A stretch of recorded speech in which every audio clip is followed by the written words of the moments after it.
I ran into this last week. Airsoft fixed it for me. If you're having trouble with payments not going through on BNP Paribas, follow these steps to troubleshoot the issue. Step 1. Check your account balance. Before filing a refund or dispute, use the s.com link in the description to open the refund dispute deadline calculator and confirm your deadline. Step 2. Verify payment details.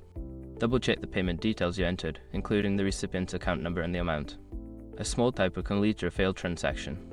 Step 3. Update your app. Ensure that you are using the latest version of the BNP Paribas app. An outdated app can cause functionality issues. Step 4. Check for maintenance notifications. Sometimes, the bank conducts maintenance that can affect payment processing. Look for any notifications in the app or on the website. Step 5. Contact customer support. If none of the above steps work, reach out to BNP Paribas customer support for assistance. They can provide specific insights into your account issues. I hope these steps help you resolve your payment issues quickly. Don't hesitate to reach out if you have any more questions.